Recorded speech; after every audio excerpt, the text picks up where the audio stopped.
Loveline. Loveline is meant for an adult audience. Loveline may contain sexually oriented content. Listener discretion is advised. Listener discretion is advised. This is Loveline. Loveline. With Adam Carolla and Dr. Drew. Hey, it's Loveline. I'm Adam. That's Dr. Drew. It's the best of Loveline. Dr. Drew, board-certified physician, addiction medicine specialist. You, stoned teenager. And this is the best of the best this week. Oh, This really? really is. Yeah. Yeah, normally, here's how the best goes. Well, we take the best calls from the last 3 or 4 weeks. Right.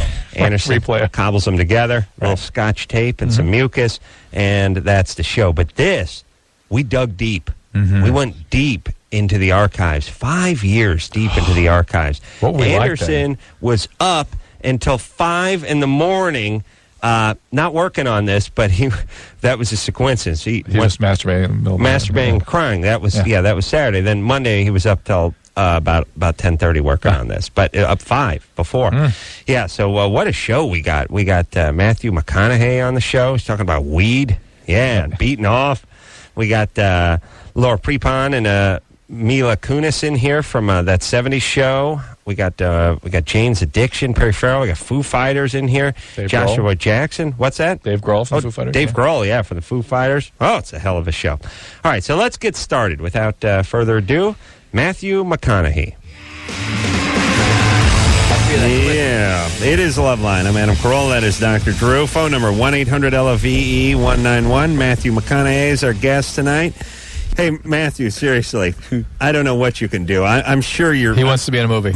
Is that what you're going to go for? I am this nation's greatest untapped resource. I really am. I'm a huge talent, an amazing talent. Oh my God! Almost a phenom, I think it would be. Right. And I'm 35-year-old prodigy, if that's possible, Drew.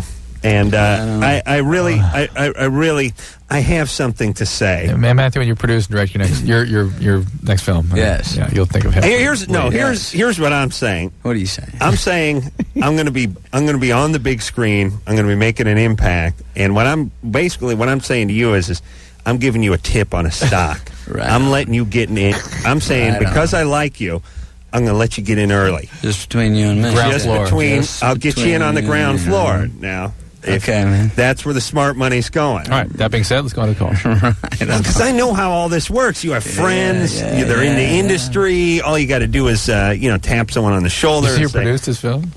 Who did produce it? De Laurentiis. Oh, there you go. You know Dino, right? Yes, I did. There. Next time he does something, you go, I know a guy with big eyebrows who'd be perfect for this role. You see what I'm saying? I'm getting everything that's not even being said. I hear it. Frank? He wants to date you. Hey, what's up, guys? Hey, whatever it takes. Frank, Yes. you could do worse, by the way, Matthew, really. I can work on the house and work on the car. Very handy. And listen, we'll sit around and watch sports all goddamn day. And it'll be, we'll take turns getting each other beer, and then we'll go out to strip joints at night. It'll be the greatest date you ever had in your life. Let me take this moment to kiss your ass for your work in Dazed and Confused. Because, Drew, I don't know if you saw Dazed and Confused. It was a long time ago. As you know, It's kind of blurry for me because I couldn't tell whether I was reliving a memory or whether I actually was watching a film. Right, yeah, because in 1976 was sort of your wheelhouse. When did you graduate high school? 1976. Perfect. So these guys were all graduating in 76. And Matthew was perfect because he played the guy who graduated a year or two before who was still hanging out. Big fish in the small pond. Right. He'd been working for, I think, the phone company or something for a year or two. Keeping some change in my pocket. Just having $10 in your pocket meant you Big were deal. sort of a few rungs up on the ladder. Then you got a ride.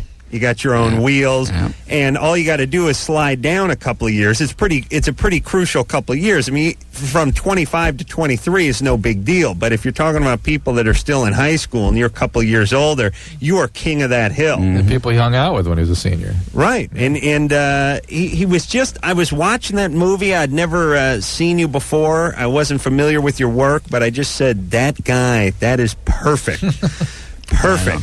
It was just. Thank you, it was just. You were that dude. Thank you. That guy was based on, and my brother still says a very sarcastic thank you to me when I say this, but it was based on who I thought my middle brother was. So, he's it means that's as compared to what your middle brother thinks he is? Exactly. He's 7 years older, so there are those times where I know Mom and Dad were out of town, we had parties, I saw certain things, but you think your older brother's 7 feet tall. Right. You think the Concorde system in the back of that Z28 is the best sounding system you've ever heard in your life. And you think that your brother there hanging out in the smoking section, again, is the absolute stud of all being. So I put those images together and... It's amazing how much mileage you can get out of just being born a year and a half, 2 years earlier, when someone is 16 and someone is 19, let's say. I mean, you were automatically cool just by virtue of the fact that you had graduated 2 years ago and these other guys were still in high school. There's a big, it doesn't really fly once you get in your 40s, let's say. You and I have hit a point, though, where they actually can't believe we are surviving, like we live. I was at Colorado State on Thursday, and they asked how old I was, and they were like, whoa. You're holding up. Yeah. Wow. A little tougher to get away with it. Anthony? Yeah. You're 14? Yeah. What's up there, Anthony? I was in the shower the other day, and I looked down at my penis, and I found these, little, bumps underneath it, underneath the penis and all over the scrotum, like kind of goosebumps type thing. That's a good description of the pearly penile papules, basically. And those are normal. You're hitting that age when these kinds of things start to develop, and I wouldn't worry about it. Okay, thank you. Yeah. All right, Anthony. Yeah, there you go. A satisfied customer. Kelly?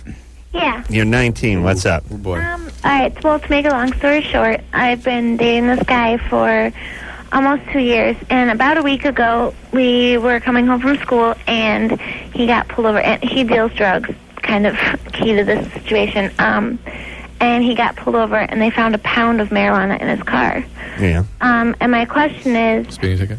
We obviously haven't been smoking it anymore, and he got rid of everything, doesn't deal with it anymore, but my question is more for Drew. As far as, withdrawal symptoms, his mood swings are just off the wall. Yeah, and they will continue that way for quite some time. Be very irritable. It's very similar to coming off opiates, heroin. A lot of pain and agitation, a lot of severe feelings of sort of loss and irritability. Well, yeah, if someone confiscates a pound of weed, that's a feeling of loss. Literally, heroin addicts describe feeling like somebody died. That's the feeling, somebody they loved just taken away for some reason. Well, how old is he? He'll be 21 in a month. He will not stop. He will typically people with this history will switch to something else. He won't make it without treatment. He must have been smoking for a while though, like he started young. We actually didn't smoke it when we first started dating. We started. So he's been smoking weed for a year and a half? No. I'd say probably 6 months. Okay. Really? That's all you got to do. You smoke it up. Oh, no. No. I'm telling you. Listen. And then you think he's got to go to something else, you believe? If he's not smoking, and now we've only quit for a week. But I'll tell you the history. I treat marijuana addiction every day. That's probably the most common addiction I see right now. That's how he met his wife. Most marijuana addicts actually come to me as speed addicts because they switch over to speed as a way of dealing with either the depression that marijuana causes or the marijuana withdrawal. Alcohol also sort of corrects this, so people gravitate to alcohol. All right, but typically how long have those people been smoking marijuana before they get to you? Between 3 and 20 years. Okay, so I'm saying 6 months. We've never spoken to anyone who smoked for 6 months, quit, and had all the associated depression and all that stuff. He's not describing that. He's describing withdrawal, which is different. It means he was smoking heavily for 6 months and stopped abruptly. You'll get withdrawal. Okay. He's not getting all the other stuff. So. No, I don't buy that. So what's he need to do? MA. What's MA? Marijuana Anonymous. Mom. And there are doctors that can treat the withdrawal for you. It's not a particularly. It's a reasonably easy one to treat. So basically, they hook an IV up and circulate bong water through you for about a week until you mellow. Benzodiazepines, Neurontin, clonidine. It's going to get a little easier. Why don't you give me some of that stuff, Drew? No, actually, the problem with the marijuana withdrawal is that the depression gets sometimes worse, and the depression is the big issue. Is it? In fact, there's a. Hold on, Drew, don't bum me and Matthew out. We smoke a little weed. I just got a question. Where's the will in all this? That's my question. Before Well, we say it's an addiction, before we say it's got to be treated, I'm just willpower especially at that age where you've got that much incentive about doesn't have anything to do with addiction. Because if I just had to convince somebody they needed to stop, that's what I do. The difference between somebody who's addicted and not addicted is when you're addicted, you can't stop even when you want to, no matter how bad you want to. That's what addiction is, and that's what I run addiction recovery programs, and that's what I deal with every day. And people earlier in their disease always can use will. That's why they convince themselves they should be able to use will later too. Is because they, for many, many years, would go, well, use or not use, I could stop if I want to.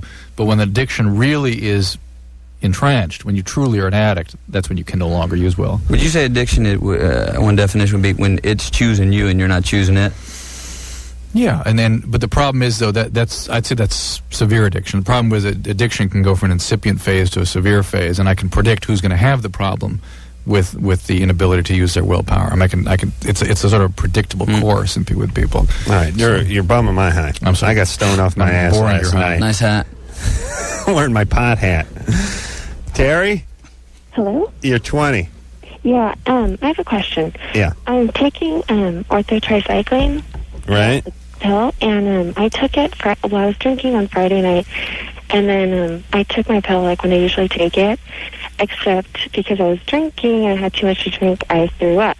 So, and I don't know how long, and my question is how long does it take before the pill is absorbed? How long after did you vomit? I'm sorry. Probably, I don't know, 30 to 60 minutes after I took it.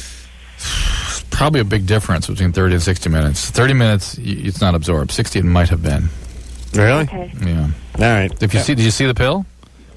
No, but I mean, if you were drinking, well, when you throw it up, you usually see the pill if you didn't absorb it. You would? Yeah. Well, I don't know. I mean, she chucked in some hedge staggering out to her boyfriend's El Camino. What do you think she did? Get a miner's light and go through it? A strainer? Yeah, she got like a miner's sieve or something, like some old-timer down at the creek looking for gold. All right, so what should she do then? Take another one? Yeah. She should. Yeah, or double up the next day. Go back to that spot. It may still be there. Dog probably laughed it up by now. Frank? Yeah, what's up, guys? All right, so you're 22. Your girlfriend has a foot fetish. Yeah, it's pretty serious. She's kind of obsessed with feet. I have a problem, though. I have a little bit of athlete's foot. Right. Why don't you treat that? Junk foot. I'm trying. What are you doing? Using some Gold Bond. Oh, please. I don't know how well that's What, working. that doesn't my work? God, Frank is a Loveline caller. What do you mean? Don't you dump Gold Bond? Gold Bond is like an anesthetic. It's like to help the itching. It doesn't do anything to the problem. It doesn't kill the fungus? That's not even the worst part of it. Oh, no. My big toe is like cracking down the middle. It's green. Yeah. Green. Well, that's fungus. Yeah, it's That's bad. fungus. Wait, What a combination. Right. Your girl, you find the one foot fetishist in America who's female, and she's dating a guy with a chia foot. do you like work in boots or something? You like in Yeah, work in boots. yeah. I always wear socks whenever we make love.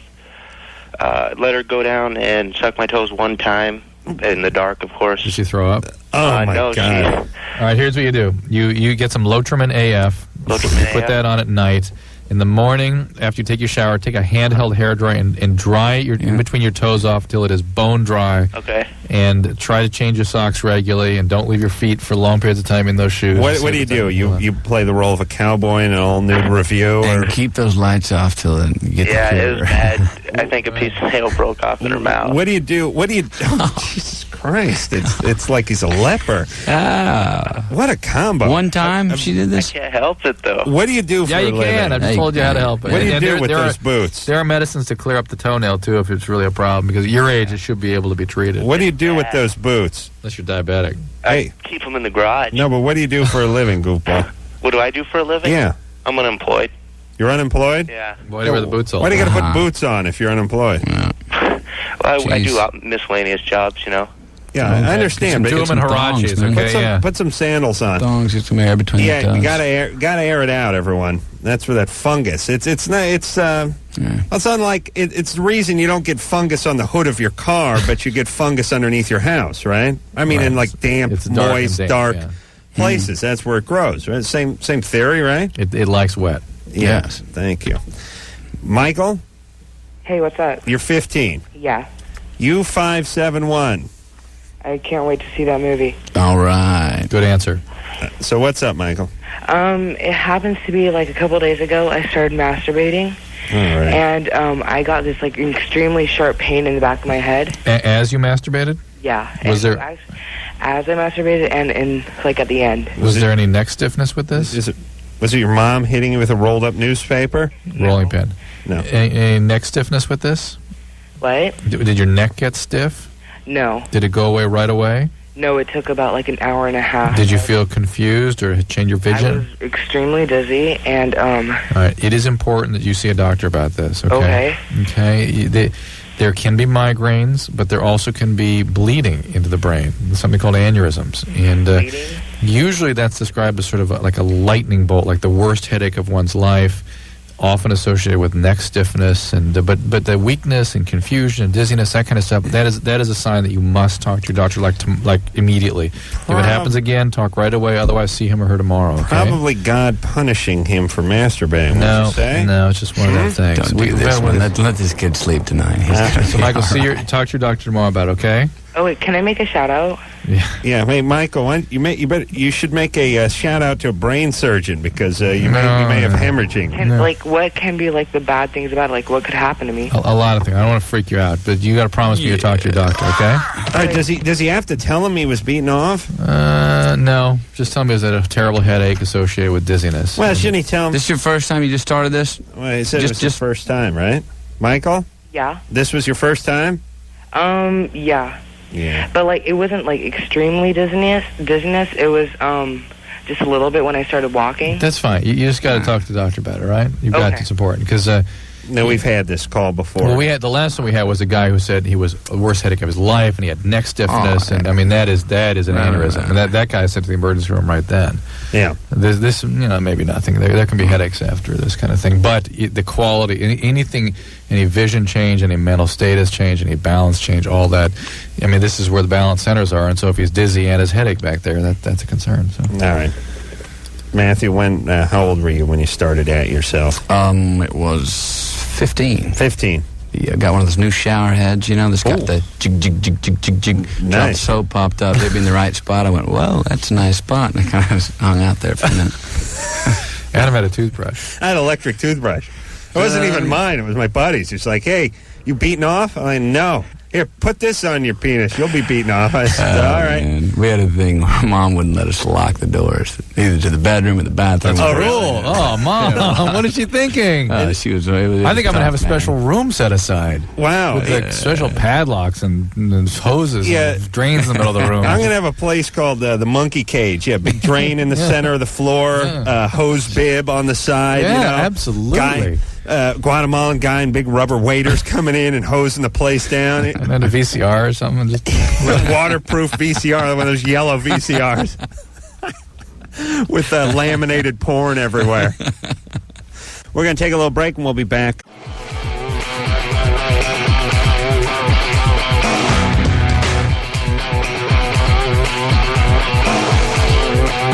Well, we got to keep on keeping on, Drew. Yep. You know why? Because it's the best of Loveline, and we've kept on. We're not even here. Yeah. The best of Loveline? The best of the best. That's right. Yeah, we're digging. So let's keep on trucking with Laura Prepon and Mila Kunis. Got to be in before the show begins. That's it. Adam, you've already scared the young ladies enough. Introduce them, please. Unacceptable. I'm just looking at the tape on the headphones over there, and Laura wants to know if they fit. If they don't fit, they're not. When I realize we don't have headphones, I can't stand this place anymore. One size fits all. It's all good. Mila Kunis and Laura Prepon are both here from That 70s Show.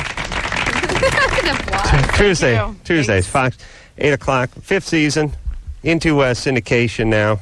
That's where the big money is, right? Sure. Yeah. Not as much as you would think, but we're not complaining. Now, why isn't it as much as I would think? I don't know. A lot of people when they hear about syndication, they're like, "Dude, you're making so much money." But it's the residuals get less and less as they come. But it's 3 years worth of decent money, and then after it's like 20 cents an episode. Huh. But we're not complaining though. It's great. nice. It's very nice. Yeah. Well, but like if you created the show or wrote the show or whatever, then you get bank. When you have points in the show and you're like a producer or something. No, you get banked. we don't get points. Let's just point this out. If you have points in the show, like producers do and creators do, that's when the show goes into syndication with points. Then you're like made for life. But right. But we're on every day now, lean which up is on your awesome. mic a little bit there. Okay. Yeah, and then now you're on. What? Yeah, every day it's a little scary. 2 times. Now, did I'm sure you guys were both recognized quite a bit anyway, but did it go up a lot when you, instead of spending a half hour? The posters are like everywhere. Those bizarre posters with Kiss that don't really make sense. But with us like roller skating. Rock and roll in every pajamas. night. But that makes you guys kind of go like this. Does you notice that more people seem to be noticing you, or? Yeah, now that we're syndicated, Yeah. I've gotten it a lot. Laura notices it. She's like, I don't know. Well, people used to look at, like, in my case, people used to look at me and be like, is that her? But then when they hear me talk. No, wait. But now it's we were like at an right Angels away. game. When the guy goes up to her and goes, wow, you really look like the girl from the 70s show. And she's like, literally, this guy must have been drunk. And then we're both sitting there, and these people are taking pictures of us, like, outside drinking water or something. This guy's like, you guys really look like the girls from that 70s show. And there's like, really? You kind of sound like her, too. Really? All right, nice meeting you. Bye. Like, totally just left. I was nice. You made it sound like I was mean. No. She was very nice, but the guy was just, like, whacked out. But that was so funny. Yeah, I guess as a woman, you have to worry about all kinds of things. Yeah. Guy following you home. And the exact same thing happened at the Angels game. Really? You kind of look Yes. like that I thought he was a guy. pitcher. No, but I don't. You know. The guy didn't look like you. Is that the thing in the pamphlet? You guys buy it? I was like, yeah, I don't know. I got. I don't get that guy. I get Adam Carolla. That's the thing that's interesting about not being on a sitcom. Right. The guy said, "You look like Adam Carolla." Right. That's, all right. I hear it all the time. All right, so that 70s show going strong, 5th season, and now into syndication. And instead of being on the air half-hour a week, you're on 2.5 hours a week, right? That's right. My grandparents are very happy. I think we've had every cast member of your program except the mom. Deborah, I don't know if Deborah Jo would want to do Loveline. I don't know if she's too into it. You've had Kurtwood? Yep. Yes. He's Really? great. Yeah. Yes. He was Yeah, great. That I would love to listen to. Yeah. He was excellent. rad. Papa 70s show was in here 8 months ago. Yeah, I don't think it was that long yet, but he was I great. think you guys should get Deborah Jo. I think that'd be kind of fun. It would be fun. She, you'd be surprised, but she's kind of, feisty. Sexy lady. Yeah. True's passionate man. Maybe we'd get along great. We'd have a love Oh, connection. nice. Tom? Yes, sir. You're 25? Yes, sir. What's up? My mother is an alcoholic. My wife's father is an alcoholic. Between the two of us, my wife and I, we don't split a 6-pack in a month. Mm-hmm. What's the probability of our children being alcoholics? If you really don't have the gene, which it's hard to say just because you don't drink, it's 0. Or got to approach 0 anyway. But are you trying not to drink, or is it just something you're not interested in? That's the question. It's just something I've never really done. I mean, I saw how it affected my mother. I understand. People see that, so they avoid alcohol, but then they smoke pot, or they take Vicodin, or they do something else. No, I've never touched a drug in my life. And how about your wife? She used to do a little pot when she was younger, but she hasn't touched it for the past 3 or 4 years. And nothing currently? Not taking any substances? No Xanax? No, nothing at all. Okay. How about a little gambling or porn addiction or something good like that? Well, everybody likes a little porn now and then. Yeah. Yeah. Number 1 receiver for oral sex. 3 years running now, by the way. Well, I wouldn't consider 10 times a day addiction in porn, so. What did you say? What was that? You watch porn 10 times a day? I think he's making a joke. All right, Tom, your kids are going to be fine. Great, I appreciate the help. All right, hey, good times. Do you have any kids yet? Not yet, but we're trying. My wife was actually just diagnosed with polycystic ovarian syndrome. Good times? Yeah. So it's been a little hard. Keep her weight down. Make sure she exercises. You got to watch out for diabetes later with that. Yeah, she's on, I believe... Glucophage? Glucophage? No, it starts with an A, I believe.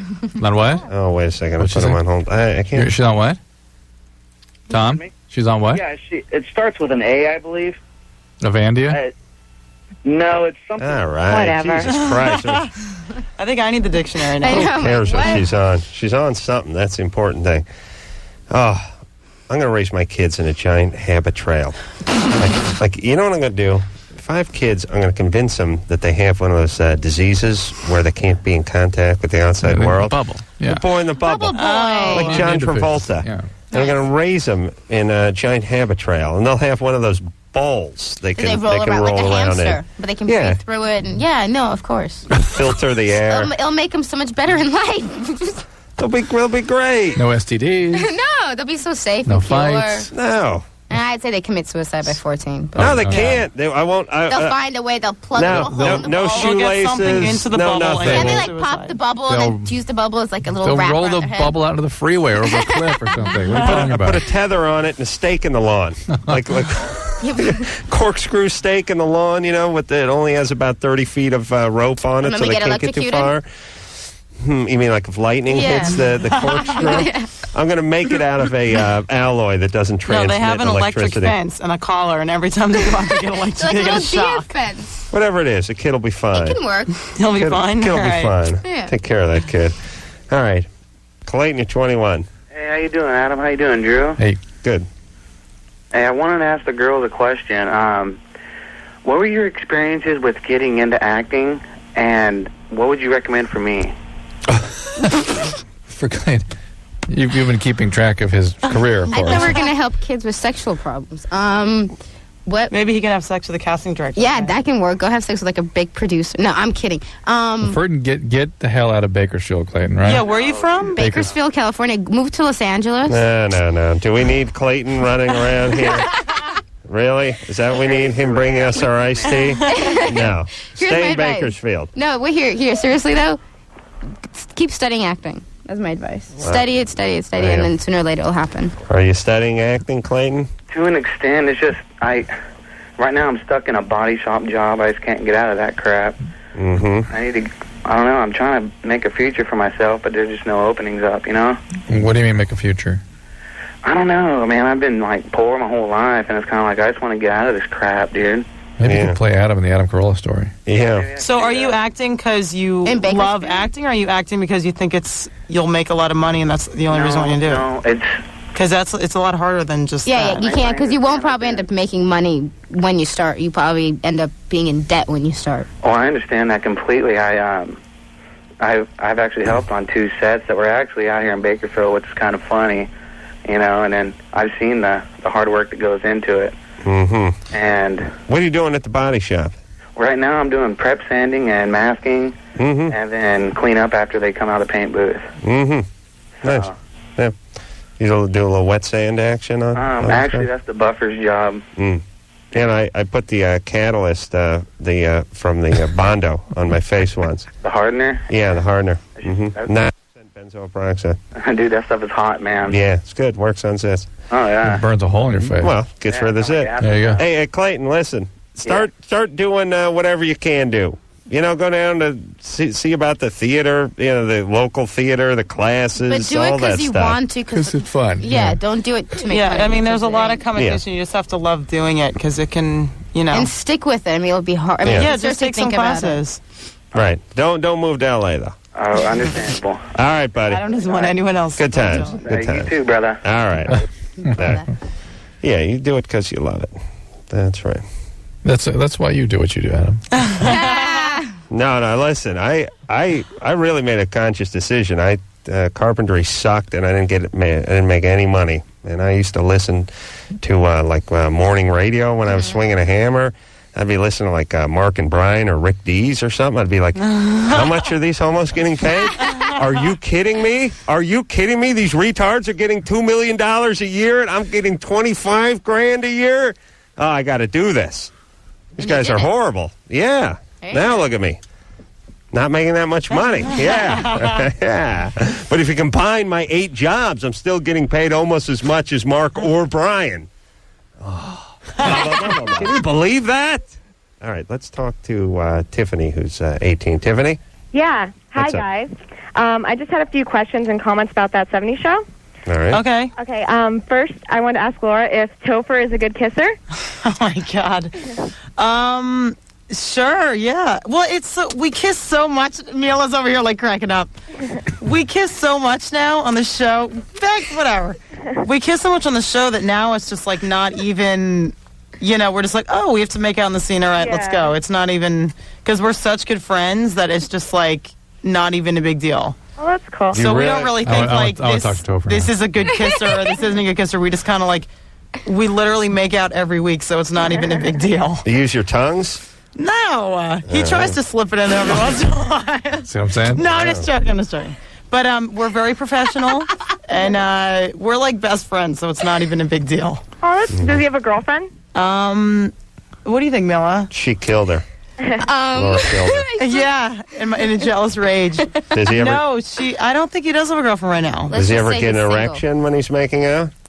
I don't think so. No, because when you're in front of the cameras with the audience, I think guys are too nervous to like get an erection. Well, what about porn movies? There's a camera there. Well, are there cameras, and like 100 people in the audience watching you? If you do one of those gangbang films. Well, Maybe. You said you've been in the room where they're filming those porn. There's like 40 guys hanging out. Yeah, worse than 100 guys. There's one guy in cutoffs with duct tape hanging from his belt who's talking. Oh, dude. Yeah. Ever.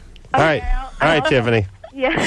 They're good times, right? Yeah. I've taught it. All right. Settle down, you two. What do you think? This is a slumber party? Jesus Christ. I just had a few more comments. I just want to let everybody out there listening know that Laura and Mila and like the whole cast are really genuinely nice people. I've met you guys like twice. I saw the taping of the show. Thank you. Yeah, and Mila, you lied to me because I really wanted to meet Topher, and he was like driving away, and I asked you if it was him, and you're like, no, and it ended up being him. I try to keep his life safe. Yeah. I don't know. I didn't know. What am I going to do? Go find him. Crazy broad following him home. Who cares? No, you did the right thing.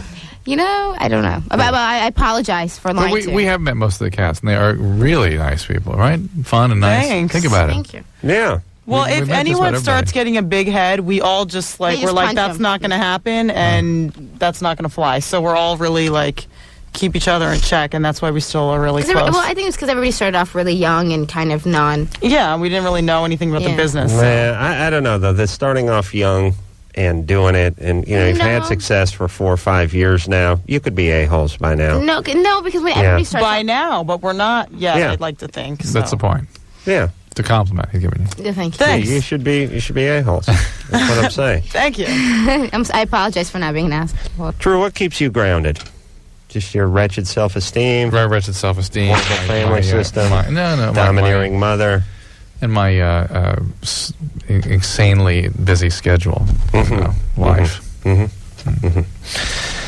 Tell you what keeps me grounded. Yeah. My position for taking oral. I focus so much Your on my number one form. Well, knowing that knowing that you're at the top of the heap, that you're the one. You're Right, the the number only- one. You're the one they're gunning for. The only way to stay on the top of that heap is to focus 24/7 on it.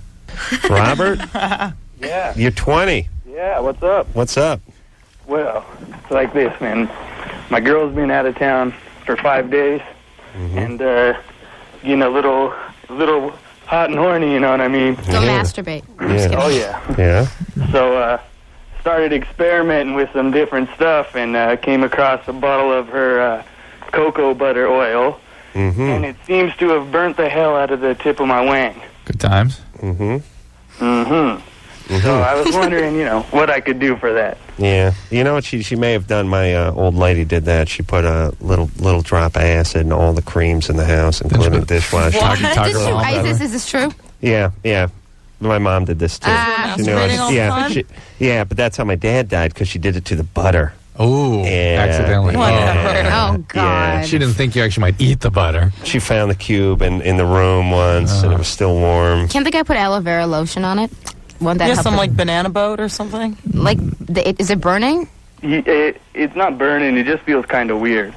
It don't feel right, but it's all wrinkly. Don't put any more cocoa butter on it. Yeah. Yeah. Get some of that gel from Rite Aid, the anti-burning itching Yeah, you stuff. get some Cordate over the Yeah. counter. That take care of it. Really? On your penis? What's it, vapor? The penis look like a matchstick that lit. Actually ignite at that point. Laura's advice. Yeah. Dip it in on the Theraflu. tip of it. You smoking a lot of weed there, Robert? I just quit. Yeah, yesterday. This morning. A few days, like 5 days. 5 days ago. Oh, good time. Why'd you quit? I got to get a drug test at a job. Yep. Yeah, that's not quitting. That's putting it Don't on you hold. usually ask your friends to pee in a cup or something? What's that? No, nice, Laura. Give him some advice. Okay, I'm just going to stop talking. My advice is bad. Actually, so I think it's pretty legit there. Where are you working? Where are you trying to get a gig? The post office. Really? They give drug tests at the post office now? Hold on, they don't hire white people, do they?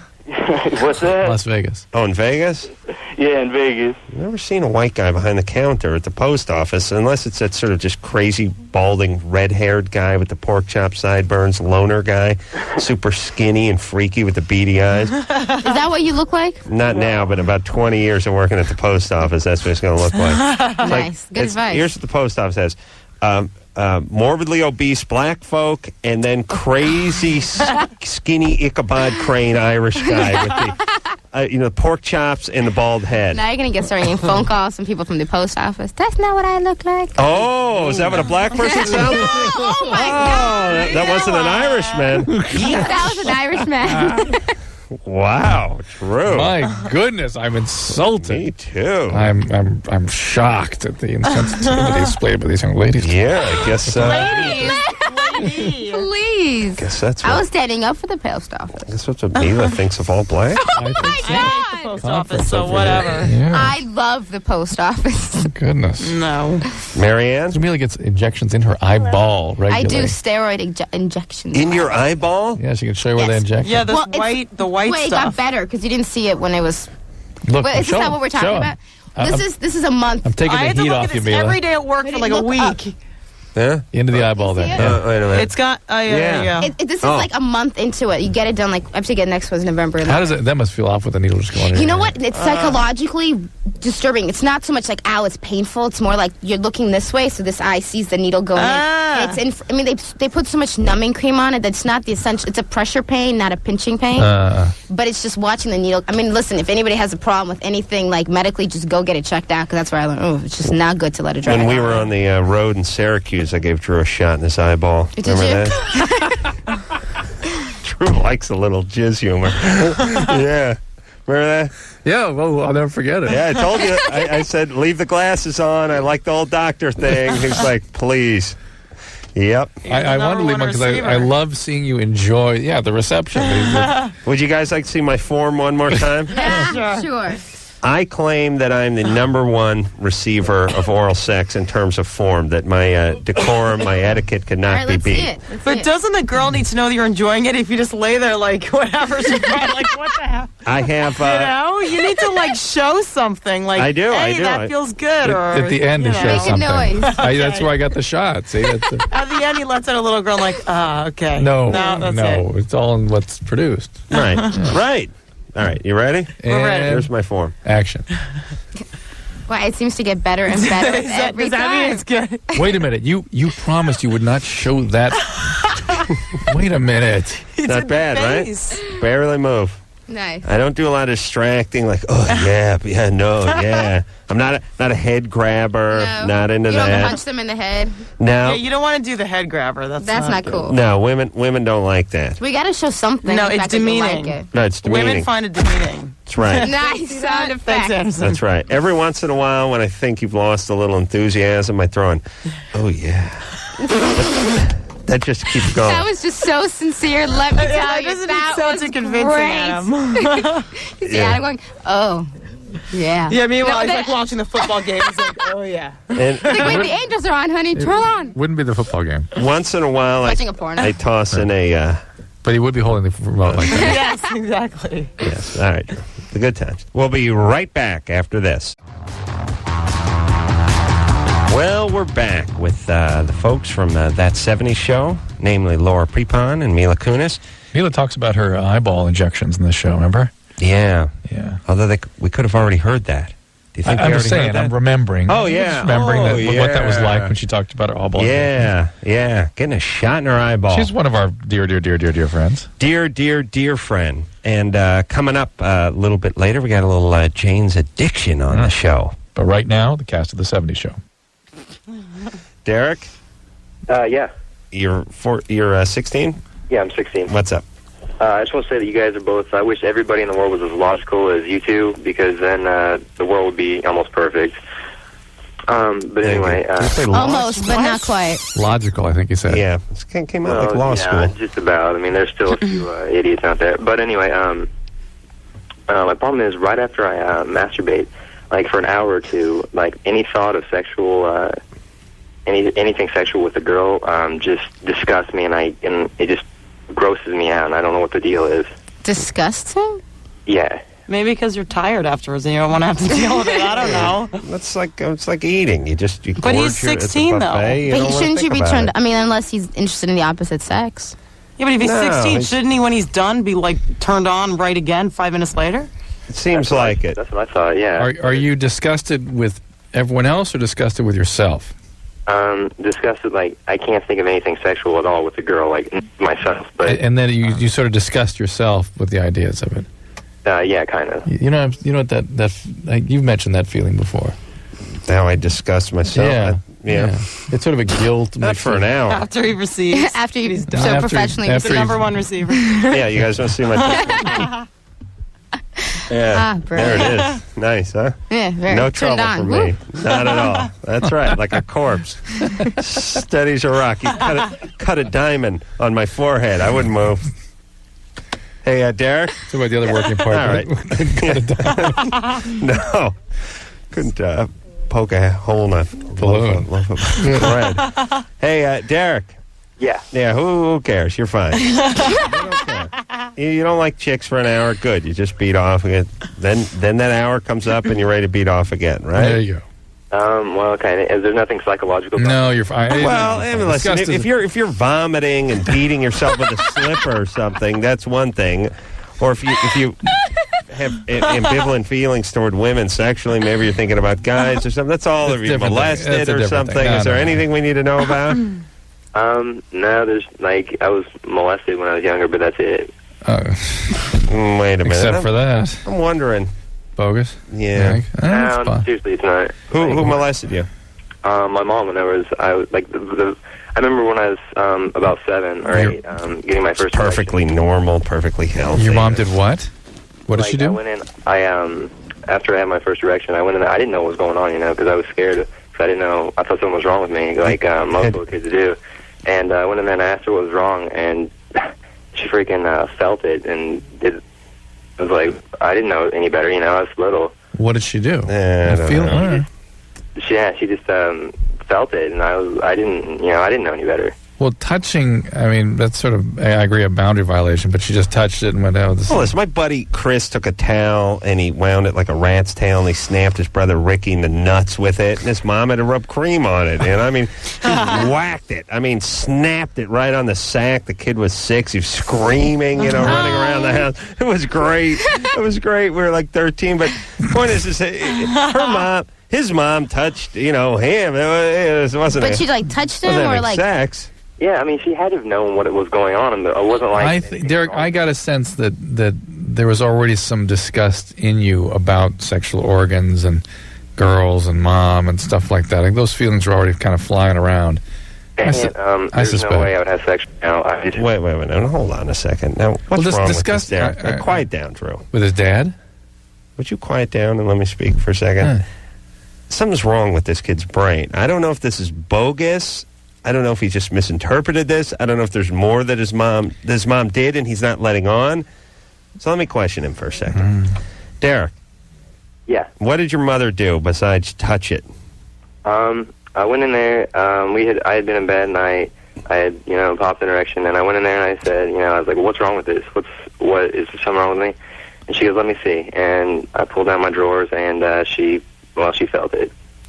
What else? That's it. Rubbed it or touched it? What did Yeah, they rubbed it, and he's bogus. This is bogus. First off, no 7-year-old gets a boner and goes to ask what's wrong with this. Yeah. It makes sense. It sounds like you would do it. Nobody's ever done it. Would you remember? You got 2 boys, Drew. They ever run in and ask you what's wrong with their dork? Are you high? Drew snapped the towel at it, right?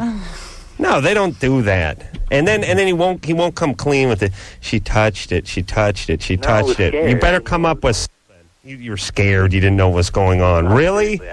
I don't believe you. And would you please tell me what your mom did other than touch it? What does that mean? Did she yank on it? She put it in her mouth? What'd she do? No, she just felt it. It's bad sexually enough. In a sexual way? Did she or caress felt it? Like she was examining it to see if something was wrong. You came in complaining about something wrong with your penis. She feel it. Look what's going on. Then what? Yeah, what Dr. Drew said, that could be... I guess that's what she was doing. I hope that's what she was doing. I hope she wouldn't do anything. Did it ever happen again, or was it like one time? No, it was just that one time. As far as All right, that's not molested by your mother. You walking your little 7-year-old boner into the kitchen and asking her to look at it. No, see, something's wrong with there. I know. Disgust is an interesting emotion. Okay, disgust is not something. It's a very, very disgust. But I just know that it's a very, very powerful emotion. It's not something that usually people experience after just masturbating. Okay. I mean, disgust was flying around for him already. Something happened early on. Let me ask this: is he angry? Is there something up with him? Yeah. Thumbs up. Like, is his dad beat on him or something? Derek? Yeah. Are you an angry guy? No, the one thing that makes me angry is pregnant chicks at my school. We used to not have any, and then this year we had 13, and that really pissed me off. Now, where's your dad? Where's your dad, Okay, Derek? that's exactly what I was looking Where's your dad, Derek? What's that? Where's your dad?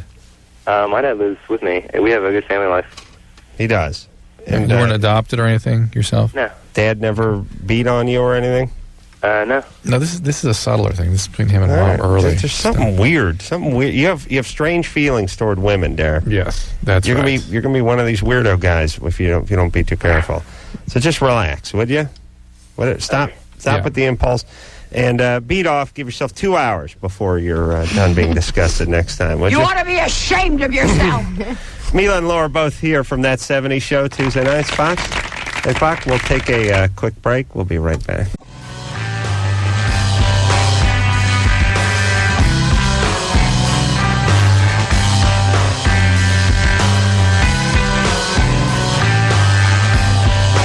Hey, everybody. It's the best of Loveline. I'm Adam Carolla. That is Dr. Drew. And we keep on keeping on with now again, another nutty guest. How dare you? But no nutty all the way to the bank. Right, so to speak. Nutty like a fox. Yeah. You know what I'm saying? Mm-hmm. Perry Farrell. Hey, everybody, it's Loveline. I'm Adam. That's Dr. Drew. Stephen Perkins is here, along with Perry Farrell from Jane's Addiction. And do you get hit on a lot by managers and record reps and stuff like that? I have a weekly dumping of my CDs where I have my assistant just take all the CDs that are in my pockets and in my ears and in my suitcase, and I bring it up to Aaron's Records. I was going to say, out front, I just got 2 demos for the next year's Lollapalooza tour. Oh, really? I don't think But I listen to him first. You do. Well, if you shoot skeet, Sure you can probably I do. incorporate Yeah, you can two shoot hobbies. them. Yeah. It always Frisbees. Always pisses me off when you go to the used record place and you see some CD you like, and it's like it's $9. It says for Perry. It's $9. Yeah. Well, it's funny because and then you try to sell yours, and they go, "We can give you 80 cents." Yeah. Or we can give you like $1.10. We'll charge 10. Yeah, what is that? I mean, give me half the price you're gonna ask for. Yeah. I mean, like when you bring a used car in, you don't get $10,000. They sell it for $80,000. Exactly. You get $10,000. They sell it for $13,000, right? Well, you know what I used to do? I used to autograph the records that I was handing in because I always need the money for junk. Well, I was going to say, So I figured if I autograph it, they'd give me more when they did. You see a lot of Jane's and porno records in those used stores, and because our fans had to trade them in for their drug use. Oh, really? So that was the trade-off. They buy the records, they bring them back. It's, Yeah, I guess it's sort of like a pawn shop. Exactly. Sweet. That's nice. Sweet. All right. Do you feel bad for the people that hand you all the CDs?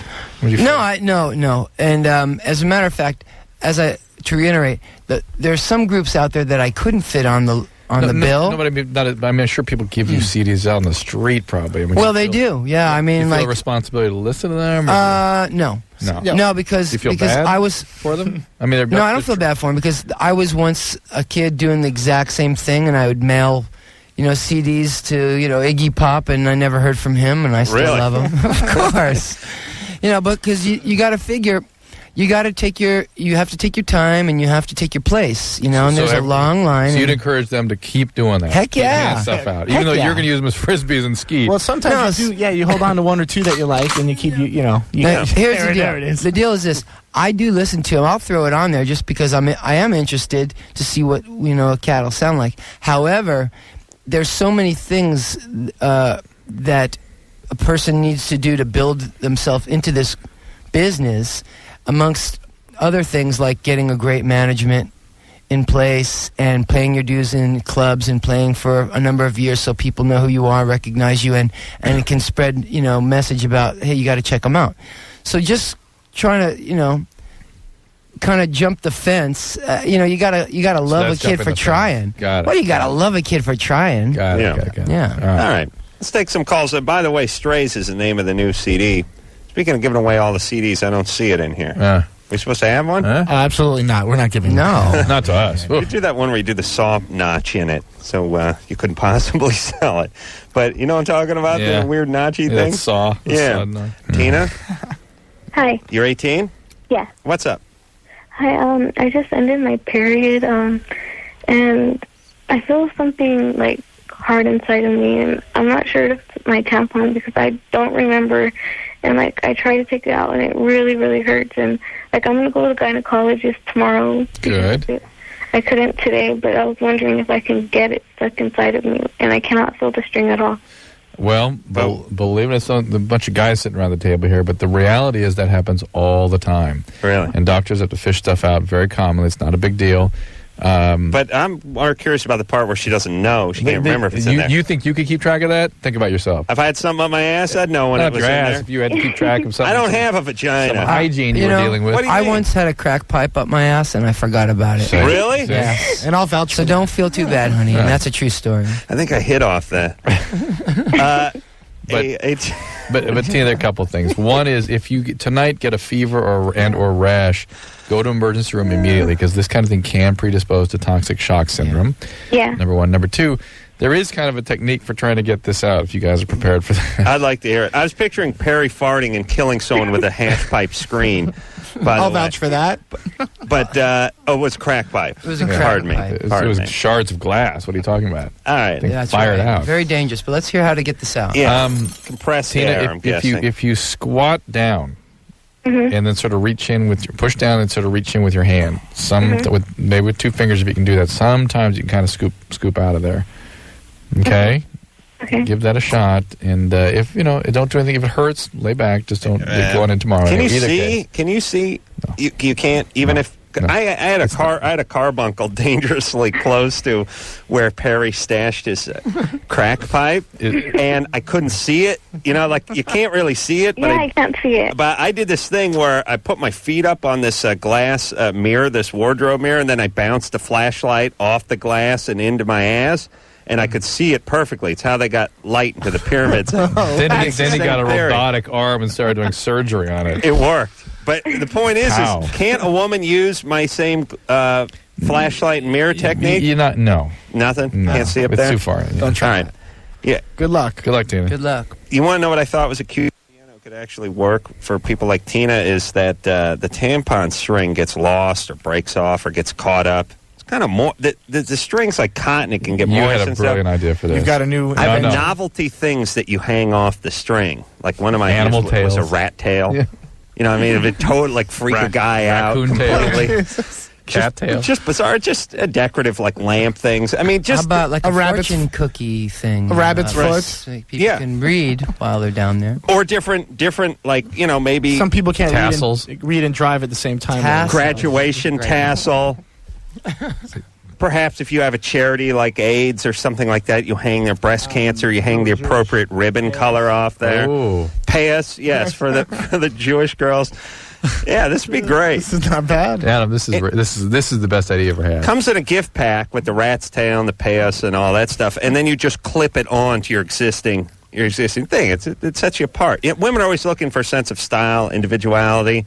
This is how they do it. Start there. Yeah, And they always claim to have a good sense of humor. right. This is a chance to really establish that. Claim. I'm just thinking, if you were drunk and the chick got naked and you just saw the rat's tail hanging out, how freaked would you be? Drew, you get one of those for your It's daughter. a great way for I guess prevention of any kind of sexual advance. Absolutely. Yes. Yeah. I am giving my daughter these. You're right. Daniel, Hey, you're 15? yeah. What's up? I just wanted to know what the best way to ask a girl out was. What do you think, Perry? You have any ideas on this? Just do it! Just do it. Let's see. Well, Perry, I think they ask you out, don't they? Well, they have. Yes, Yeah. they have. But I will tell you, the best approach is, kid, walk up to him as a gentleman and have confidence and have courage, because I think that men and women will follow a man with courage. So that's your best bet. That's your best shot. Yeah, if you seem sort of skittish, they're going to... Drew, what are you doing? Can't get your mic back on? Yeah, he's taking notes on what Perry's given. If you seem sort of skittish, they're not going to pay any heed to you. I think I fixed that. Drew's Confidence. mic. Yeah. Who you asking? Courage. What? I'm asking the girl. Okay, let's make believe she's here. That's right. Let's Let's hear it. Perry, you be the girl. Okay. All right. What's All her right. name? Her name's Tasha. Tasha. Okay. All right. All right, go ahead. Okay. Where are you, at school, Daniel? Yeah. When you ask her out, you're going to go up to her at school? I'm writing on my book and I'm drawing some flowers. Go ahead. Peachy folder. Okay. Tasha, I've liked you for a while. I want to Nope. Stop. No. That's the bum rush. Yeah. That's not courage. You know what? I was drawing some flowers. I heard this voice over my shoulder, and then there he was, and he just started giving me his love speech. Yeah, don't give her what you're feeling about her. Just a little humor too, and a little mystery. You know, a lot of guys that aren't that good looking get girls just on their humor alone. Yeah, so a little humor goes a long way. Go ahead, Daniel. Try it again. Try tickling her. Tickle her. Show her the So rat give her- tail. Daniel, give her a little tickle under the arm, so she'll giggle and turn around and look up, and there you are. And what are you going to say? Hey, gorgeous, what's going on, right? So just sort of be straightforward, but humorous at the same time. Yeah, but you know what? Make the lighthearted. Make the thing relaxing. Yes. Because what you're doing is you're giving this woman, on your words, she's going for a ride through the life of Daniel, and she wants to enjoy the ride with you. In Daniel's mom's car. You know what I mean? By the way. She doesn't want to have a ride that's going to be, compressing her and repressing her. She wants to have a ride that's delightful and fun and titillating. In the Lincoln Continental. She's sharing life, the ride of life of Daniel's life. You get it? All right, Daniel. Let's Daniel. try it one more time. Take all that and give it your best shot. You ready? And action. Okay, so I tickle you under the arm. Right. And you giggle. That's right. Well, hold on. Giggle, Sarah. And she calls for Daniel, what are security. you doing? Go ahead. He's never spoken to her before, mind you. Drew, shut up. You're bumming Daniel's groove. Now go ahead, Daniel. Hi, Daniel. Hey, beautiful. How you doing? Oh, thank you. You are on your way, Daniel. Keep going. I like you. I mean, I'm just drawing. What are you doing? I was just talking to you. Nice. Much better. Daniel's about to. So you think I'm beautiful? Yeah, I do. I wanted to know if you wanted to be my girlfriend. No. Daniel, bad move. Bad move. Bad move. Okay. No, you wanted to spend a little time with her. First, tell her that you think braces are gorgeous. Yeah. And pigtails too. You're on because when you tell a girl she's gorgeous, that's a rating of 80 to start with. So you need 20% more of smoothness, relax. It's just like sex, Daniel. One day when you'll have it, you never want to rush in and finish too quick. Yep. It's all about pacing, because women are long-paced creatures. You got it? Yeah. Hey, All right, my man. Daniel, your form, So everything's relax. fine with your form except for the part where you want to go steady, be the girlfriend too early, or telling you how you've been feeling about her for a long time. You got to pretend like, here's what you have to do. I'm putting him on hold. He can sell hairs. Yes. Yeah. When you ask a girl out, they don't want to know that you've been thinking about it for the last month and a half. Right. They want you to think that you've been walking down the hall thinking about something else. You spotted them and decided to ask them out. Spontaneous. So when you hit them with all that stored up energy, like I've been staring at you in my homeroom for 6 years and I've already beat off to you 17,000 times. This doesn't hold water. Then you just hit them with the bum rush and it freaks them out. You got to go that, by the way, I sort of never noticed you before, but looking good. It's the Persian cat thing again. Yeah. And Daniel, you gotta wait for the cat to come to you. all those things that you want to tell her, you can tell her with your eyes, but not with your mouth. So you can look at her right in the eye and say, I want to have been going out with you for 6 years. But then what you can say is, how you doing, gorgeous? And don't forget the eyebrows. Yeah, you got to move them. Use the move 'em brows frantically. Yeah, because you'll then Like a because Richter scale. you don't want to get into it too quick because she might shut you down and it'll hurt your feelings. Check her out, see her reactions. Then you'll have a much better gauge if she wants to go out with you.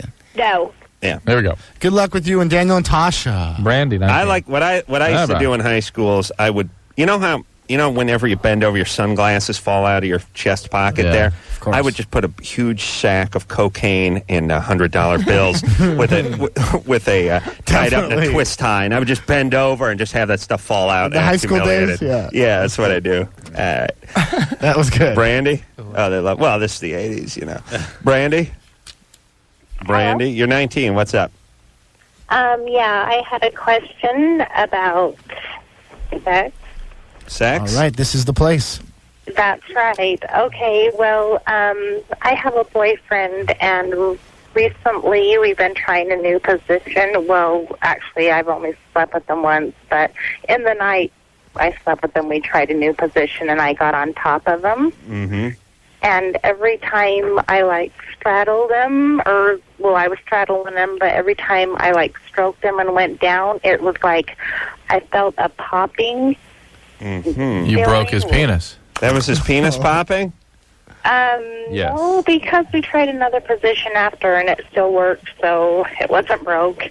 No, is it a popping from moisture? No. Or is it a popping from an internal... Cracking. It was it was like a cracking, but it was up in my abdomen. Oh, yours. Well, there's two possibilities. What was it, coming from him or coming from you? Or could you From tell? me. You sure? Yeah, it was inside my body, and he couldn't feel it, he couldn't hear it or anything, and it didn't hurt me, but it was just kind of weird and uncomfortable. Well, you probably just were flipping your uterus or hitting the round ligament. That's nothing. Yeah. You can crack his penis. There's a ligament there that holds the penis up that'll crack. But You can do that. I can do that, but not multiple times. I get You're double cracking jointed penis. Those days are behind me. But I can get the one in the morning sometimes. If I push it down hard enough at that morning wood, it's usually when I'm trying to launch a ball of tube socks toward the hamper. It's a little game I play. But it will get one good crack. You guys know that? One good crack. Where's that doing sound? Yeah. But not multiple cracks. Where is it? Thank you. She's just, what's she doing, flipping her uterus? Yeah, is she healthy up there? That's the one. Well, it could be. I got to bring the pictures out. Is it tilted? Or I heard that before. Yeah. The tilted uterus? Yeah. Drew's going to pull out He's taking out the anatomy book. Yeah, I don't want to see it, by the way. I know, Adam doesn't. It's very delicate sensibility. Well, So, Brandy, that's never happened to you before? No, well, here you go, guys. Hold on, gentlemen. Hold on a second. So when she's going in here and it hits this, and it kind of flips. It'll flip. It'll move. Wow. So it hits, flips, hits, flips. Okay. Sort of straightens it out. So the position you're in is letting your body open up to the point where it flips your uterus. Does it hurt? Is it hurting you? Are you discouraged? No, I'm not. Oh, cool. There you go. Weird, It's like I didn't know if I was just going to burst or something. No, you're not going to break. Why don't you put on loud music? Yeah. Yeah, and then you won't hear it anymore. It's fine. It's fine. Well, be careful. I suggest be careful in that position. But I would, too. But continue having sex with Are your you a boyfriend. dainty gal? Are you a small gal? Yeah. Oh, okay. I've got small hips and that, and, he was actually very large. Well, there you go. Very large. Well, there it is. Yeah. Nice. What's nice about that? A woman getting hurt by a penis. Nice. It's funner to watch heavyweights fight than flyweights, It's just something more exciting about that haymaker, I don't know. I always wish that I could do some damage with my penis. I see, right. All right. I guess I could take out, I could detach a retina or something if I got a running start. But, I like these stories where the women say, the guy's penis essentially became like a crowbar, he's really doing, it's a weapon, It's like a spinning top. A whip. My fantasy for my penis would be, once in a while you see the porn movie where the guy's got a full handful at the base and still plenty enough to use. Sure. He's sort of, at that point, it becomes an instrument.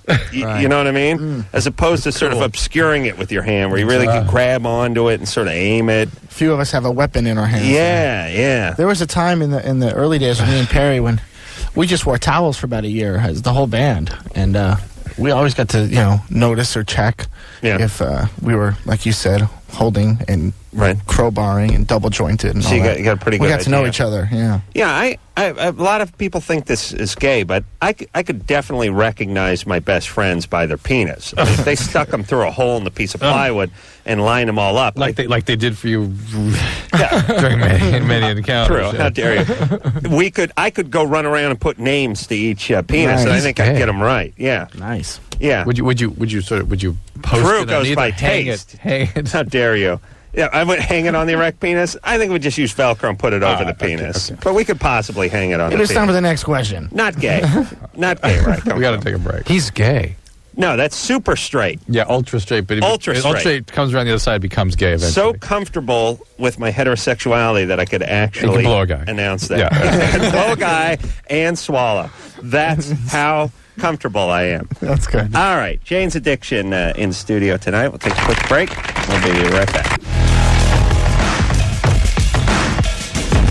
Well, what do you know? It's the best of the best of the best of the best of Loveline. I'm Adam. That's Dr. Drew. And we're back with one of our favorite bands. Yeah, I'll tell you, this is a great live band. Yeah. Foo Fighters. And Dave Grohl specifically, whose girlfriend lived across the street from you. Sort of, yes. And as I recall, or nearby in your neighborhood, as I recall, you... No, his sister lived across the street from me. And his, as you called, floozy girlfriend was flopping there or something, yes? Well, yes, Mr. Alliteration. Here's what happened. Should I explain the whole story? No, or if you not? tell it, you tell it. It comes up. All right. So just listen and see if you can hear me squirming. Loveline, fast-growing outlaw radio, North America. Yeah, 50,000 Ron flamethrower. Drew, this close to dropping trout. No, you're wild, man. I'm going to drop trout. No way. I'll drop trout. This guy's wild, I'm telling you. I'll do anything, man. He'll I'm out do of it. control, man. What happened? Wait, who? Dave what? and Chris, both here, Foo Fighters, man. Let me tell you, these kids can rock, man. These guys are hot. They're good friends of mine, too. Very good friends. Hey, man, we're at a party Friday night, boy. I may drop trout Friday night. Look out. I'll do it, Drew. Tell him I'll do it. All right. I can't even go with you. We try to simulate a little radio every once in a while on this show. It's like Midwest morning radio. Right. Pretty much. Got it. Well, yeah, who decided that stuff was good at 6:45 too? Like you're pissed at the world, you got snot in your eyes, and you got some guy going, "Drop trout." What's that, Drew? Oh, that's the cowbell. Oh, my cowbell. Yeah, I'll dust that off a little later in the show. Foo Fighters here tonight, Chris and Dave. We got to play another Foo Fighters song. Producer Ann yelled at me during the... Oh, you got in trouble. I've been trying to book this band for 8 years. Whatever. We don't always play 2 songs for every band that comes in here, do we? Yeah, and like we're going to come back anyway. Yeah, they're not coming back. Exactly. Don't worry about it. What's the big Dave deal? thought the show was 20 minutes. He found out it was 2 hours. That's it. I still got a bone to pick with you, my friend. Uh-oh. Oh, yeah. I remember that. Okay. Let's hear this. Ladies and Dave's gentlemen, version. Yes, here's the deal. Acoustic Christmas, That's 2001, 2002. Yeah. Don't remember what it was. Played the Acoustic Christmas. Was there with my girlfriend, Jordan. Lovely lady. Lovely, lovely lady. Now my fiance. Thank you very much. Wise choice. Afterwards, went back to my sister's house where I was staying at the time. Tired from rocking the house. Right. You understand? Tired. When you blow the lid off a joint, you get tired. You got to get some rest. Got to go get some what I'm rest. saying? I go get some rest. Not in the valley anywhere, though. Keep going, Dave. Keep going, buddy. It's not far from Adam's party house. That's the party house. That's the party house. No one lives there. No. Exactly. Sister lives next door to the party house. So the next morning, Adam comes by, good neighbor. Sure. Knocks on the door, That's right. and Jordan answers the door. That's right. Lovely fiance. Right. I think maybe I was gone. I think you were Was asleep. I asleep? Yes. Sister was gone. Yeah. It was laid plans. No big whoop. And then about 2 weeks later, our drummer Taylor was on the show. And my girlfriend and I, Jordan, were excited to hear Taylor on Loveline. And you mentioned that you came over to the house. Came by the house. And some floozy opened the door. Right. Floozy, that was the word. My girlfriend and I were listening at the time. That must have been very hurtful. It was pretty bad. It was bad. Like, I was thinking of ways to get back at you for that. Well, okay. First off, I was bringing over a basket. Of what? Of fruit. Oh, bring a fruit basket over. Did you really have a fruit basket? No, I didn't. You liar. You totally did not. I want to probably borrow some money or something. I think you were offering, like, carpentry to my sister or something I told her, yes. Dave's sister said she just bought a house. It was next door. She had some stuff she wanted done on it, and I told her I'd come by and take a look-see around the following morning. Oh. Yeah. And you were offering services. Yeah, but now I didn't realize that Jordan at the time was your girlfriend. Oh, yes. And I thought it was like one of those rock star things. You know, you bring home a beautiful blonde woman in every town you're in. So I was a little confused. It was a compliment. I thought, this is what you do when you're on the road. You should hear what he calls my wife. But, she deserves it. Oh, yeah. But floozy to me was like a term of endearment, like darling. You sure about that? Lovely. You sure? Well, sweet. You'll wonder why it took 2 years to get us in the studio. It was like, first off, radio, you have to be, you have to choose your words. You know what I'm saying? You have to paint a picture for people. Evidently Sorry. He's really pissed here. You got to be careful. I got your way, right? You got me? I got you, yeah. Well, then the other night at the Jimmy Kimmel show. Right. We see each other. That's right. And Jordan was there. But you brought it up. Right. He's actually, I'll get his back on this. He has mentioned how badly he felt about this on more than one occasion. And but see, then you said like it's okay. You can insult my wife, which he did, right? And I said, but I don't hate women as you do. Well, it's not that. It's like how a little kid deals with it. If you hurt him, you go, here, hit me now, hit me. Go ahead. Yeah. Well, hit my wife. So. Not me. Come on, Drew. So did you apologize to Jordan? Did you? Yeah. I'm pretty sure I did. You might want to do that now because I know she's listening. Okay. Is she listening? Public apology. You stinking whore. A chance to finally put Watch this to it, Mr. Addison, whatever the hell your name is. Let's put this to rest once and for all. Gentlemen, let's put this to rest. I'll play some music. No, come on. Play some music. No, screw the Foo Fighters stuff. All right. There we go. Adam, this is Not it. Foo Fighters. Let's put this to rest. Jordan, this is Adam Carolla coming to you from Radioland. I'm sorry, sweetness. I did not mean to insult you that way.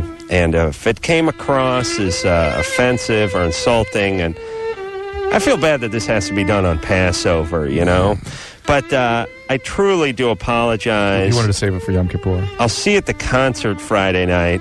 And again, if you want to attack my wife, little cat fight, winner take all kind of thing, that would be I would find it appropriate. Again, look forward to seeing you, and you didn't bring me some brisket. That's very nice. And you didn't mean to suggest that your fiance Dave would bring home a floozy.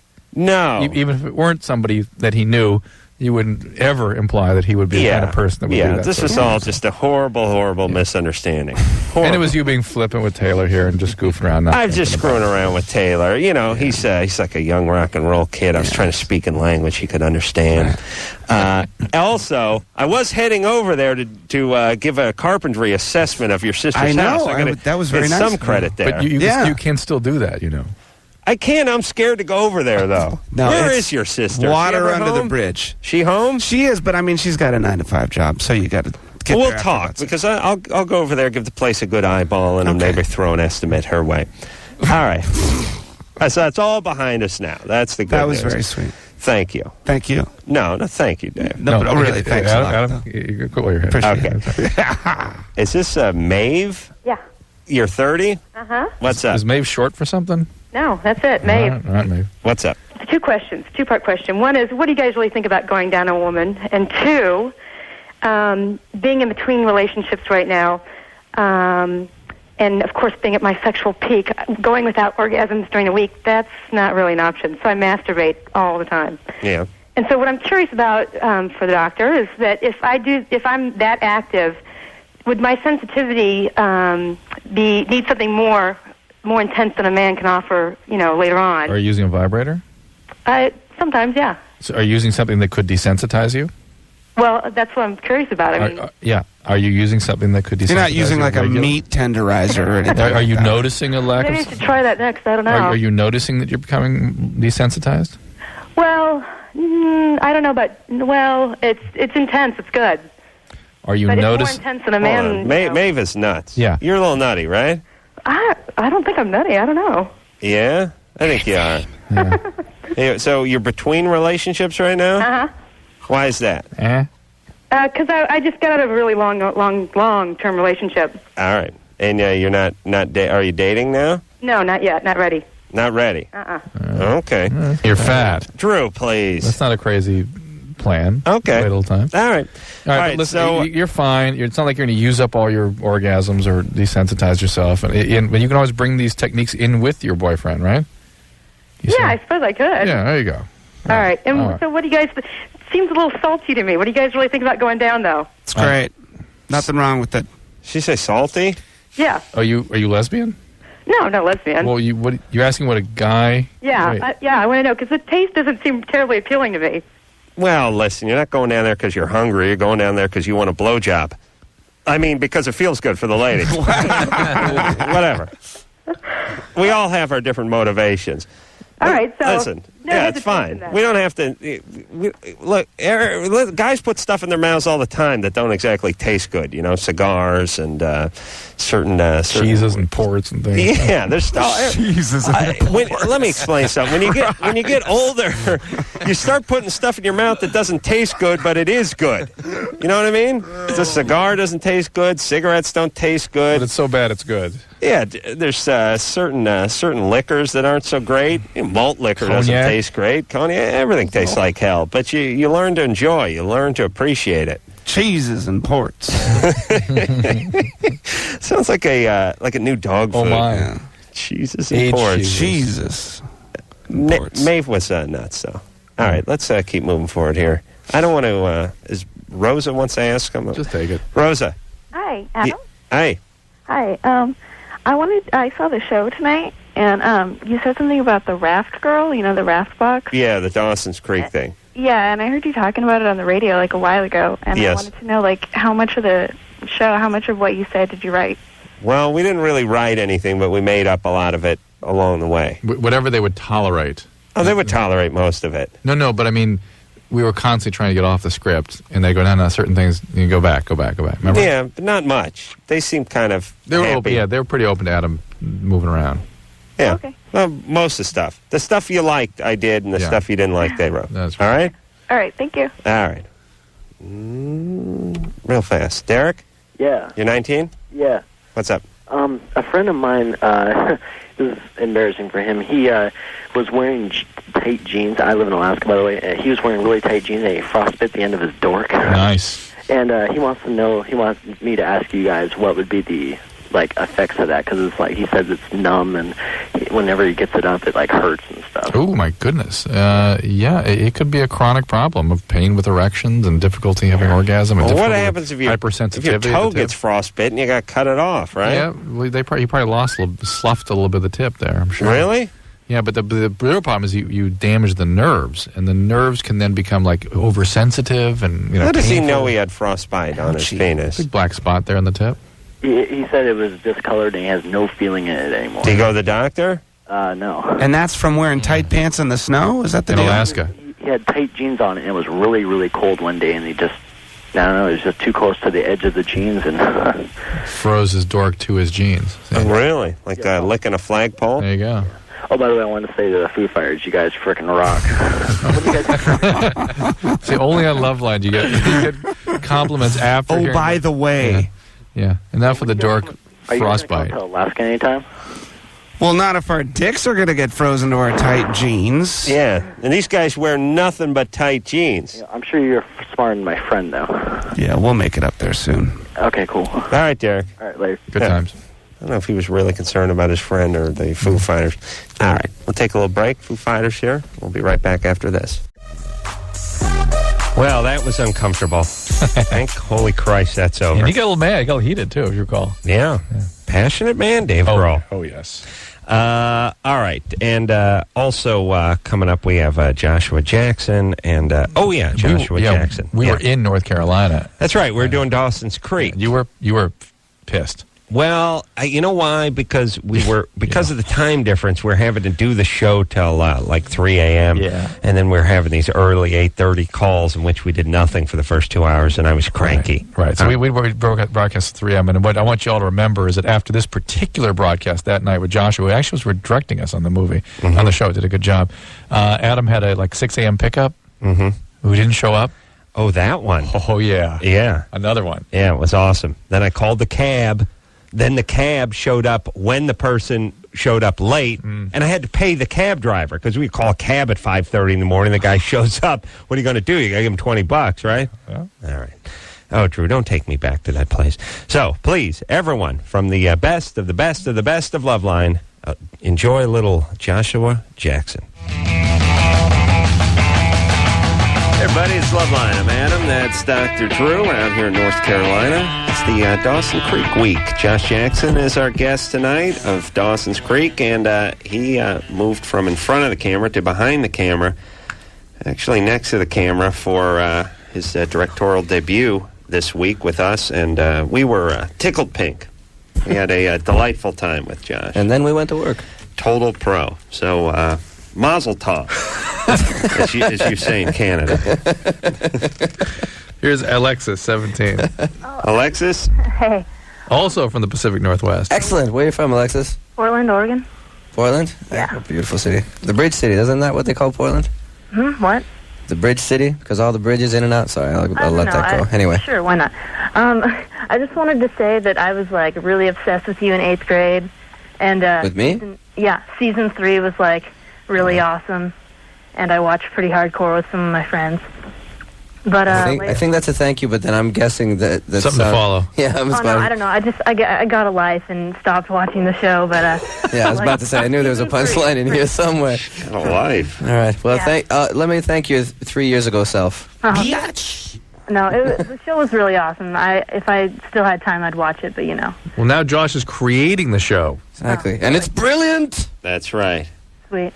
I also had a question. Good times. Let me say about Alexis. She said she got a life. It sounds like she grew boobs, really, and now she's in the driver's seat, right? You're good looking girl, Alexis. Yeah, I'm all right. I have a boyfriend, so you know things change. You sound hot. You sound like someone who knows. Well, it's not hot. They got a commodity. Yeah, but separate the two things out. You're hot, but the boyfriend thing doesn't make you hot. I say those two things go together. But anyway, that's a pet peeve. Yeah, so my mom read my journal a few weeks ago, and she lied about it to me, and I confronted her because I found out about it. And I'm not really How'd you find out about it? Oh, wait, hold on a second. Just for my own ego here. You got time to write in a journal but not watch an hour of television every week? Thanks, Alexis. She got a life. Prime time, you know.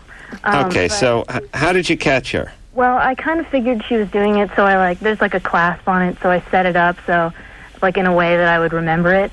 So, and then I came back the next day and everything was totally messed up. So, you know, I just figured it out, and then I confronted her, and she was like, well, James Bond style. Yeah, but, you know, you've been pushing me to do it and, like, all this stuff, and so I don't really know what to do.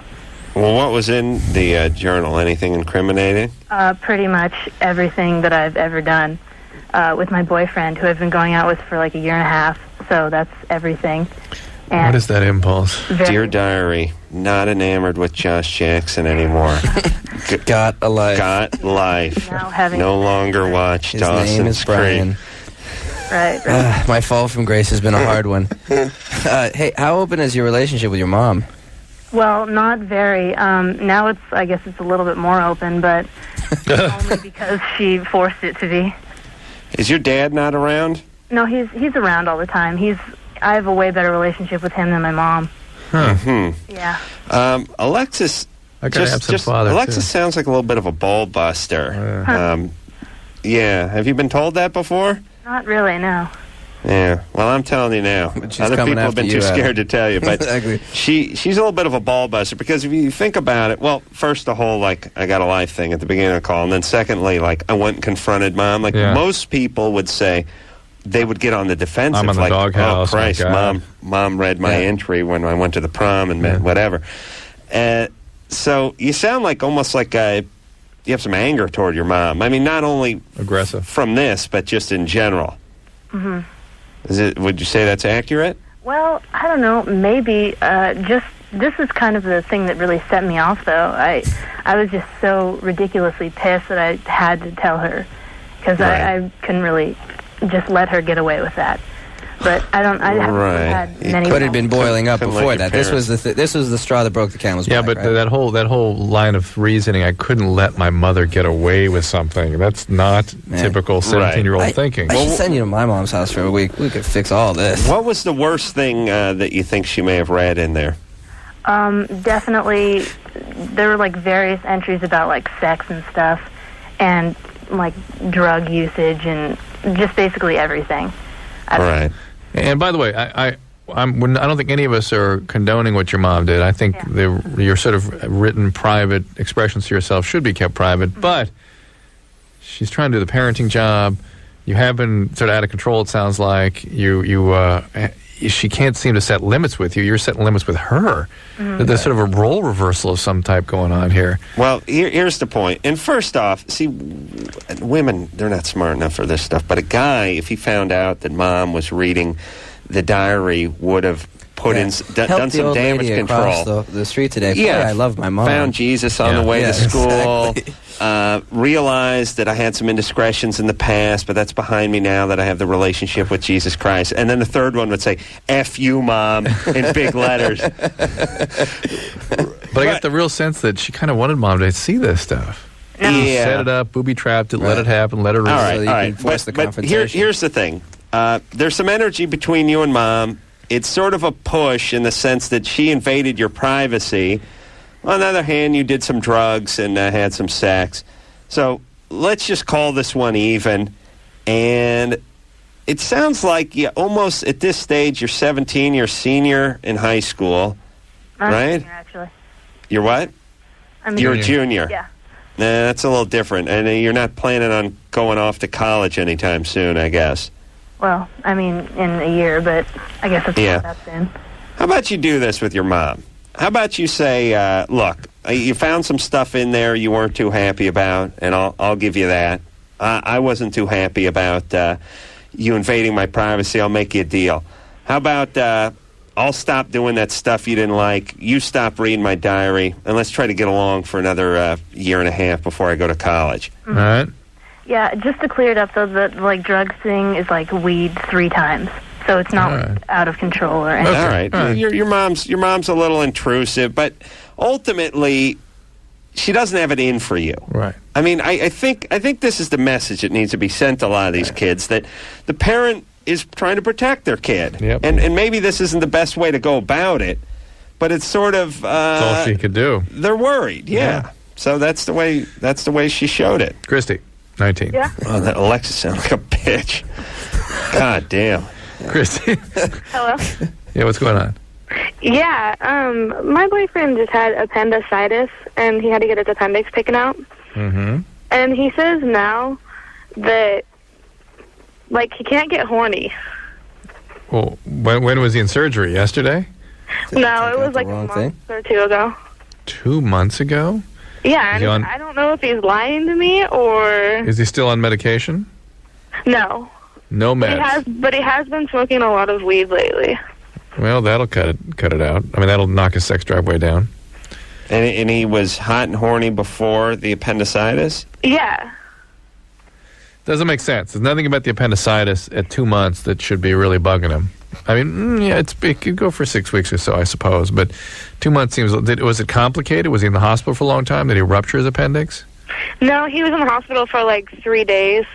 And there's a pretty nasty scar, but... I'm about to say, maybe it's just a little... I have friends, he gets surgery and you're just a little sketchy about all touching for a while afterwards. Yeah, but 2 months, it's a pretty long time for a 19-year-old. But the pot and all may be what's doing it more than the surgery. Yeah. That would probably... Why don't you see if we can cut back on that and see what it does for him? Exactly. Joanne, 17. Yeah, hi. Hi, Adam. Hey, Drew. Hey. Joanne. Hey, my question is for Joshua Jackson.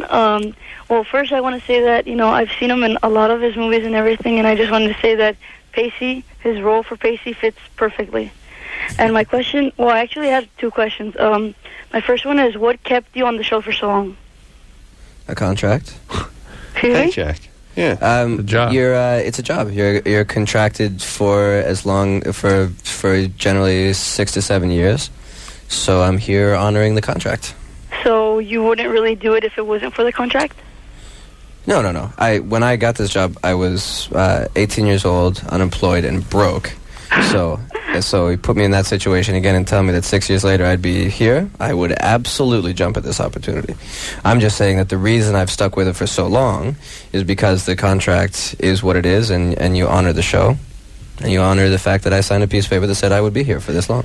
Well, there's that sort of part where, and then this happens with everyone's career, I mean, hopefully, where it hasn't happened with ours yet, but there's that part where they're doing you a favor by putting you on the air, and that goes on for a couple of seasons, and then there's the sort of part where you're doing them a favor by staying on the air, and to me, that 6-year mark is probably right about right. You guys are square now. Yeah, they go hand in hand. Absolutely. I couldn't agree more. And there's also the Catch-22.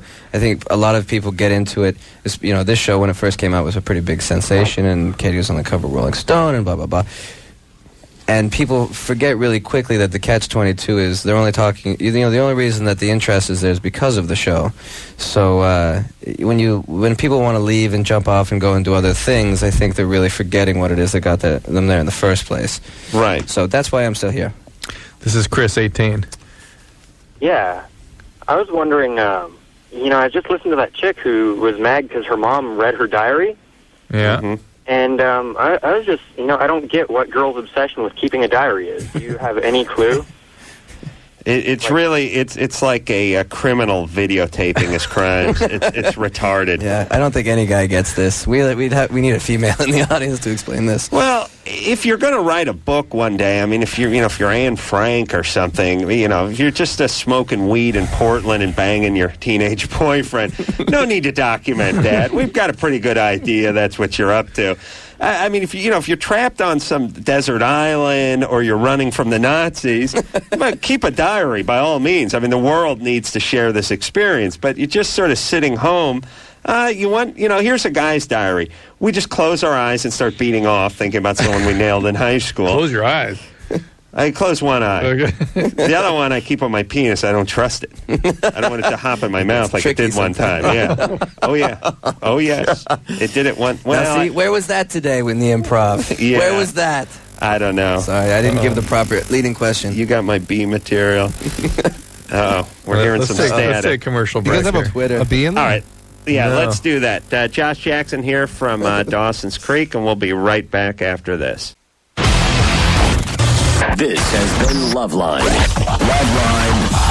The opinions expressed on this show are not necessarily those of the staff, management, sponsors, or this station. The producer for Loveline is Ann Ingold.